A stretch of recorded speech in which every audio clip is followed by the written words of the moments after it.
उत्तर प्रदेश में 2017 में जब बीजेपी की सरकार बनी थी, एक ही सवाल उठ रहा था कि यूपी का मुख्यमंत्री किसे बनाया जाए, देश के सबसे बड़े सूबे की जिम्मेदारी किसे सौंपी जाए।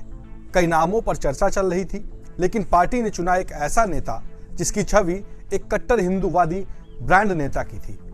पार्टी ने योगी आदित्यनाथ को जब उत्तर प्रदेश का मुखिया चुना, हर जगह हो हल्ला होने लगा कि एक मॉन्क कैसे पूरे प्रदेश को साथ पाएगा, लेकिन उसका जवाब अब सबके सामने है।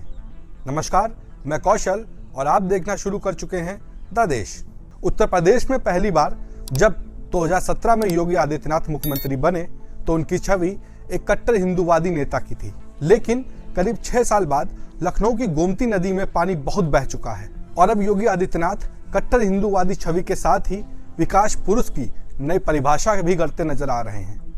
हिंदुत्व आज भी उनकी प्राथमिकता में दिखता है, लेकिन इसके साथ ही वह यूपी को $1 ट्रिलियन इकोनॉमी बनाने के विजन पर भी काम कर रहे हैं। देश में बुलडोजर बाबा की छवि लिए योगी अब 1 डिस्ट्रिक्ट 1 प्रोडक्ट की बात करते हैं। वह दुनिया भर के निवेशकों के पास जाकर यूपी में निवेश करने का न्योता दे रहे हैं। यूपी के हर जिले में निवेश लाने, उद्योग लगाने की रणनीति पर अब काम कर रहे हैं। अब कई राजनीतिक जानकारों को योगी में अगले नरेंद्र मोदी की झलक दिखने लगी है। ऐसा हम नहीं कह रहे, ऐसा योगी के कामों की रिपोर्ट कह रही है। याद कीजिए साल 2017 का। योगी ने सीएम का पद संभालते ही अवैध बूचड़खानों पर प्रतिबंध लगाकर अपनी मंशा भी जाहिर कर दी थी। उन्होंने साफ कह दिया था कि कानून व्यवस्था में सुधार किसी भी कीमत पर किया जाएगा। फिर यूपी में 3 तलाक के खिलाफ कानून आया। यूपी पुलिस CAA NRC के खिलाफ विरोध प्रदर्शन में सख्ती से निपटती नजर आई। हालांकि योगी ने साफ साफ कह रखा है कि अपराधी और माफिया या तो गलत काम छोड़ दें या फिर प्रदेश से बाहर चले जाएं, वरना उनका हाल आप जानते ही हैं।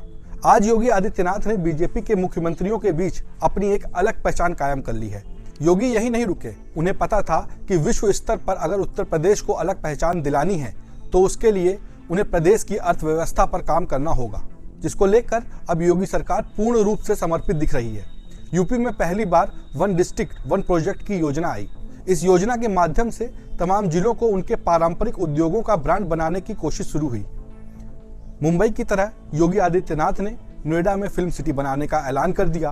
पिछले कुछ सालों से उत्तर प्रदेश में हर साल इन्वेस्टर समिट और ग्राउंड ब्रेकिंग सेरेमनी की एक परंपरा शुरू हो चुकी है, जिसे इस बार योगी सरकार ने अंतर्राष्ट्रीय पहचान देने की कोशिश की है। योगी अमेरिका से लेकर यूरोप तक के निवेशकों को यूपी आने का न्योता दे रहे हैं। मुझे घर के अंदर तो आमंत्रण देने के लिए स्वयं ही जाना चाहिए और इसीलिए मैं आज स्वयं मुंबई में आया हूं आप सबको आमंत्रित करने के लिए कि उत्तर प्रदेश की इस अपॉर्चुनिटी का लाभ लीजिए।